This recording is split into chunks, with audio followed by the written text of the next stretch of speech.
같이 기도함으로 새벽기도 시작합니다. 하나님, 하나님의 말씀 가운데 살아갑니다.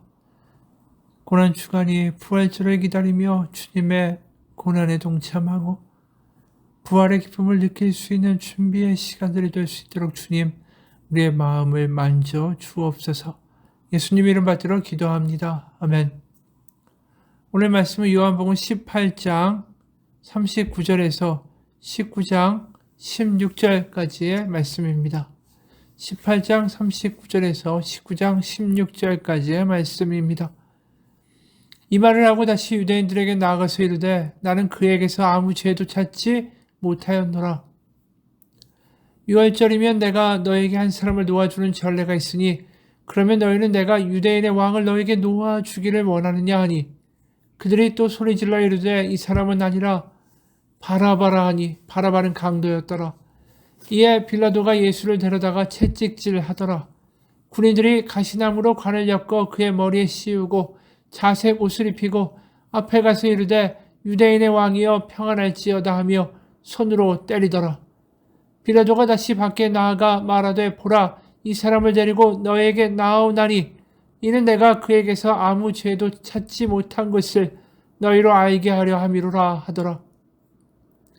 이에 예수께서 가시관을 쓰고 자색 옷을 입고 나오시니 빌라도가 그들에게 말하되 보라 이 사람이로라 하매 대제사장들과 아랫사람들이 예수를 보고 소리질러 이르되 십자가에 못 박으소서 십자가에 못 박으소서 하는지라.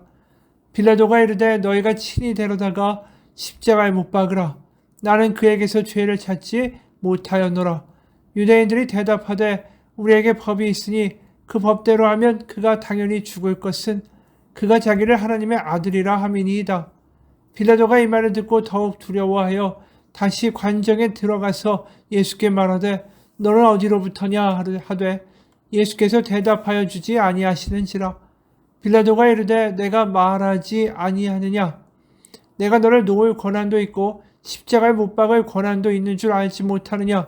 예수께서 대답하시되 위에서 주지 아니하셨더라면 나를 해야 할 권한이 없었으니 그러므로 나를 너에게 넘겨준 자의 죄는 더 크다 하시니라. 이러므로 빌라도가 예수를 놓으려고 힘썼으나 유대인들이 소리질러 이르되 이 사람을 놓으면 가이사의 충신이 아니니이다. 무릇 자기를 왕이라 하는 자는 가이사를 반역하는 것이니이다. 빌라도가 이 말을 듣고 예수를 끌고 나가서 돌을 깐 뜰 히브리 말로 가바다에 있는 재판석에 앉아 있더라. 그날은 6월절의 준비일이요 때는 제6시라. 빌라도가 유대인들에게 이르되 보라 너희 왕이로다. 그들이 소리 지르되 없이 하소서 없이 하소서 그를 십자가에 못 박게 하소서. 빌라도가 이르되 내가 너희 왕을 십자가에 못 박으랴. 대제사장들이 대답하되 가이사 외에는 우리에게 왕이 없나이다 하니 이에 예수를 십자가에 못 박도록 그들에게 넘겨주니라. 아멘. 빌라도는 예수님에 대한 신문을 이어가지요. 이미 그는 예수님이 반역의 죄를 꾀하는 유대인의 왕으로 잡혀온 것이 아니다라는 것을 압니다. 그래서 3번이나 거듭해서 이 사람에게서 내가 죄를 발견하지 못했다라고 말하죠. 38절입니다. 다시 유대인들에게 나아가서 이르되 나는 그에게서 아무 죄도 찾지 못하였노라. 19장 4절입니다. 이는 내가 그에게서 아무 죄도 찾지 못한 것을 너희로 알게 함이로라 하더라. 6절입니다. 빌라도가 이르되 너희가 친히 데려다가 십자가에 못 박으라. 나는 그에게서 죄를 찾지 못하였노라. 이렇게 반복적으로 말을 해도 무리들의 반응은 여전합니다. 예수님을 십자가에 못 박으라는 거죠. 그 과정 가운데 빌라도는 바라바라는 예수를 대신해서 죽을 그 죄인까지 내밀면서 선택하라고 말하죠. 바로 명절에 죄수한 사람을 풀어주는 전통이 있었기 때문이죠. 사실 바라바는 강도라라고 말하지만 여기 나와 있는 강도는 사실상 혁명가를 가리킵니다. 열심당원이죠. 바라바는 로마에 대항하는 레지스탕스 같은 폭력 조직의 우두머리였어요.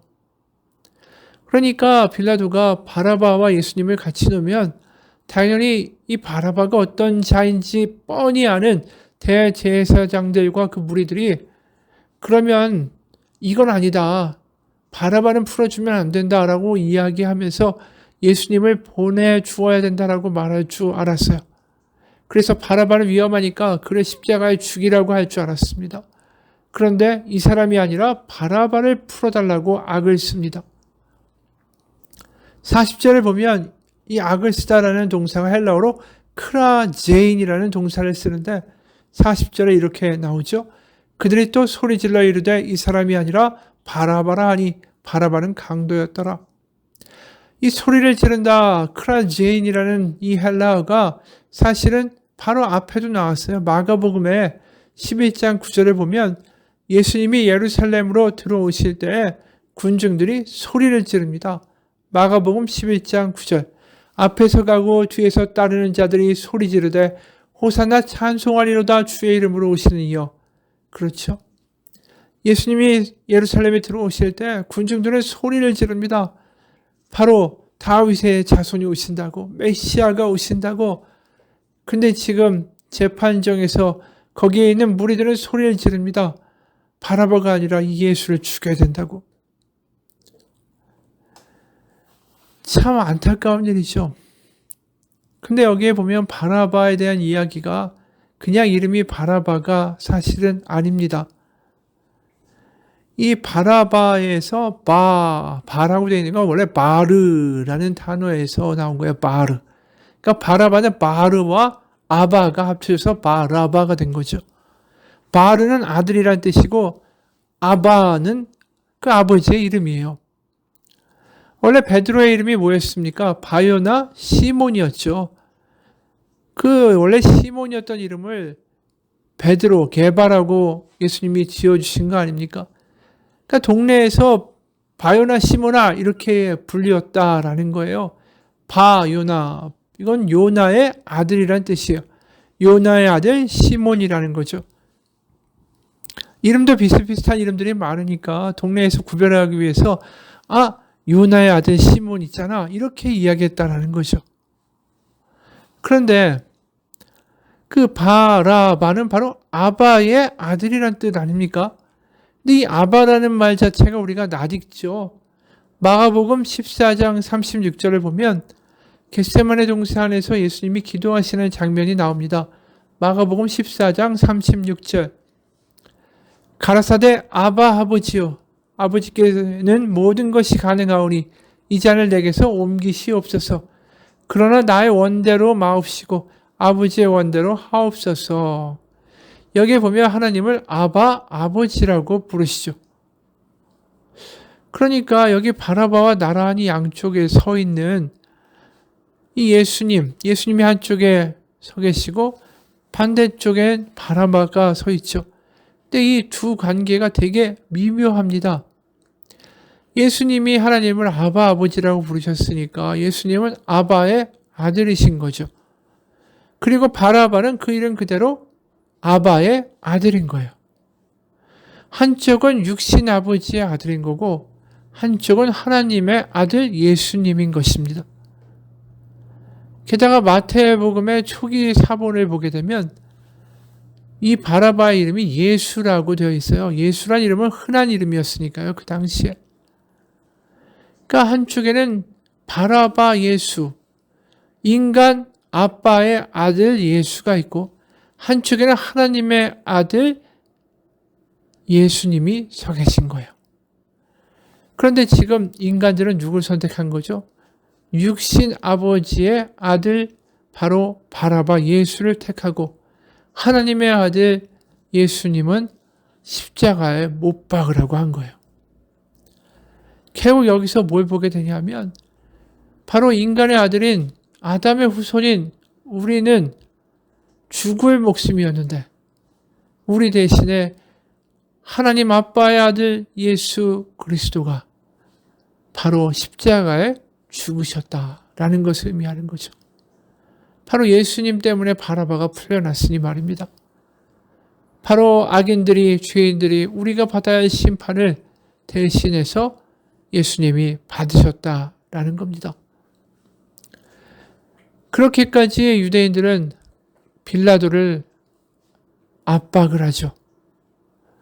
12절에 이러함으로 빌라도가 예수를 놓으려고 힘썼으나 유대인들이 소리질러 이르되 이 사람을 놓으면 가이사의 충신이 아니니이다. 무릇 자기를 왕이라 하는 자는 가이사를 반역하는 것이니이다. 주의 설교에서도 말한 것처럼 그 당시에 미묘한 정치적인 어떤 위기에 처해 있던 빌라도에게 가이사 황제의 충신 아니다라는 말만큼 민감하게 그를 자극하는 말도 없죠. 게다가 무릇 자기를 왕이라 하는 자는 가이사를 반역하는 것이다 라고까지 이야기하니까 이 사람들이 반역자인 예수를 풀어준 빌라도를 우리가 황제에게 탄원합니다. 이렇게 탄원서를 써가지고 황제에게 보내면 이게 오해 때문에 자기가 총독직을 박탈당할 수도 있는 거죠. 이미 3번이나 밀란과 봉기 때문에 황제 눈밖에 난 빌라도가 괜히 이 일로 인해서 황제가 또 오해를 하면 얼마든지 자기의 정치적 생명을 끝날 수 있는 거죠. 아주 정확하게 이 가야바가 사주하는 무리들은 빌라도의 지금 가장 큰 약점이 뭔지를 알고 있었고 그 말을 정확하게 내뱉은 거예요. 그리고 이 유대교의 지도자들은 여기서 더 나아가서 끔찍한 발언을 합니다. 그 말은 15절이에요. 그들이 소리 지르되 없이 하소서 없이 하소서 그를 십자가에 못 박게 하소서. 빌라도가 이르되 내가 너희 왕을 십자가에 못 박으랴. 대제사장들이 대답하되 가이사 외에는 우리에게 왕이 없나이다. 대제사장들이 말해요. 황제 외에는 우리에게 왕이 없다. 이 말이 대제사장들의 입에서 나올 만한 말입니까? 절대 아니죠. 이게 유대인도 아니고 대제사장들이 이런 말을 한다는 게 말도 안 되는 거 아닙니까? 원래 이 구약에서 왕은 하나님밖에 안 계신 거죠. 육신의 왕은 있을 수 있겠지만 그것도 하나님이 세워주셔서 하나님 대신에 통치하라고 만들어주신 것이지. 원래 이 유대교회는 그리고 구약에는 원래 왕이 없는 거죠. 그나마 왕이 있다고 하는 것이 다윗의 후손일 뿐이고 그리고 메시아도 다윗의 후손으로 태어난다. 그래서 다윗의 왕국의 영광을 회복하게 된다. 그런 이야기만 돈 거 아닙니까? 그러니까 어찌됐든 간에 대제사장들이 인정하는 것은 하나님밖에 왕이 없고 그나마 인정할 수 있는 것은 다윗의 후손 바로 메시아만 왕으로 인정할 수 있는 거예요. 그러니까 그 유대인들이 헤롯 일가 이방인의 핍박을 받고 로마 제국의 탄압을 받고 아니 수많은 징수하고 세금의 그 부담에도 불구하고 버틸 수 있었던 건 메시아가 오신다. 그거 하나 아니었습니까? 그런데 지금 빌라도 앞에서 대제사장들이 하는 말은 메시아 없어. 하나님 아니야. 우리 황제뿐이야. 이렇게 얘기를 해버린 거예요. 자기들의 부귀영화를 위해서 말이죠. 아무리 종사를 해도 우리에게 왕은 하나님밖에 안 계셔. 하나님이 다윗의 후손을 보내셔서 우리를 자유케 하실 거야. 이 믿음도 다 갖다 버리고 하나님도 갖다 버린 거예요. 그래서 우리에게 황제밖에 없습니다. 이게 대제사장의 입에서 나오는 순간에 이들은 더 이상 신앙을 가진 자들이 아닙니다. 자신들의 이익을 위해서 뭐든지 다 팔아먹을 수 있는 존재라는 것을 드러낸 거죠. 하나님도 팔고 신앙도 팔고 자기들의 위치와 부귀영화를 위해서는 다 팔아넘길 수 있다는 거죠. 그러니까 빌라도가 역겹죠. 그렇게 하나님밖에 없다고 하고 신앙 있는 체하고 제사는 또 얼마나 열심히 드리고 옷은 또 얼마나 근사하게 제사장의 옷을 입고 다니면서 저 따위 발언을 해대니까 질려가지고 역겨워서 16절에 이에 예수를 십자가에 못 박도록 그들에게 넘겨주니라. 그리고 예수님이 십자가에 못 박히시죠. 이 광경을 보신 하나님의 마음이 어떠실까요? 그것도 대제사장들이 자신의 이익을 위해서 하나님을 바로 버려버리고 메시아에 대한 이야기도 버려버리고 우리에게 황제밖에 없다. 충성맹세를 하는 발언을 할 때 하나님이 너무 비참해지지 않습니까? 하나님이 그 아들까지 보내셨는데 눈앞에 코앞에 그 아들이 서 계신데 이들은 하나님은 우리의 왕이 아닙니다. 메시아 필요 없습니다. 황제면 됩니다. 이렇게 말을 하니까 하나님의 사랑이 너무 비참한 거죠. 이런 작자들을 구하겠다고 그 아들이 이 땅까지 오셔서 그 수고를 하셔야만 합니까? 그런데 사실 우리가 대제사장들과 뭐가 다르겠어요? 내가 잘 되고 내가 성공하기 위해서 예수님 하나님 잠깐 버릴 수도 있는 거고, 우리는 그렇게 대제사장들처럼 하나님의 사랑을 쓰레기통에 쉽게 버리곤 합니다. 그런 우리에게 여전히 예수님은 십자가에서 두 팔을 벌리고 우리를 기다리시죠. 바보 같은 사랑이고 바보 같은 은혜입니다. 그 사랑과 은혜 앞에서 우리는 스스로 죄인이라고 고백하며 깨어질 수밖에 없는 거죠. 어느 청년의 이야기입니다. 그 청년이 자신이 짝사랑하던 자매가 있었어요. 근데 이 자매는 정작 다른 사람을 사랑합니다. 그런데 너무 아파하는 거예요. 그러면서 이 짝사랑하던 자매를 보면서 이 청년이 이렇게 글을 썼어요. 태양같이 빛나던 너는 어느 순간 자존감이 바닥을 찍고 성형수술해야 된다라고 말을 하고, 쟤는 이뻐서 좋겠다. 쟤는 몸매가 좋아서 좋겠다. 나는 못생겼다. 난 내 얼굴이 싫다. 이런 말 같지도 않은 말을 계속하고 살았다. 처음엔 그저 네가 원하는 직업이 나름 남에게 보여주는 일 때문인가 하고 그런 줄 알았다. 그런데 네가 한밤중에 울면서 연락했을 때 그때는 바로 네가 그 남자와 만난 지 100일이 조금 넘었을 때쯤이었다. 스스로를 사랑할 수가 없다고, 더 떨어질 수 없을 정도까지 떨어진 자존감, 바로 펑펑 우는 그 너의 전화통화로 알 수 있는 너의 절망. 나는 당장이라도 너를 그 꼬라지로 만드는 그 남자를 찾아가서 패주고 싶었다. 하지만 내가 그렇게 하면 너는 다시 나를 안 볼 걸 알기 때문에 네가 여전히 바보같이 그 사람을, 그 남자를 얼마나 사랑하는지를 알기 때문에 내가 할 수 있는 건 같지 않은 위로 몇 마디 뿐이었다. 이 남자는 너무 아프죠. 자기가 짝사랑하는 사람이 그렇게 엉뚱한 남자를 사랑하면서 망가져가는 게 너무 가슴 아픈 거 아닙니까? 잘못된 사랑 때문이죠. 근데 우리가 그러고 있어요.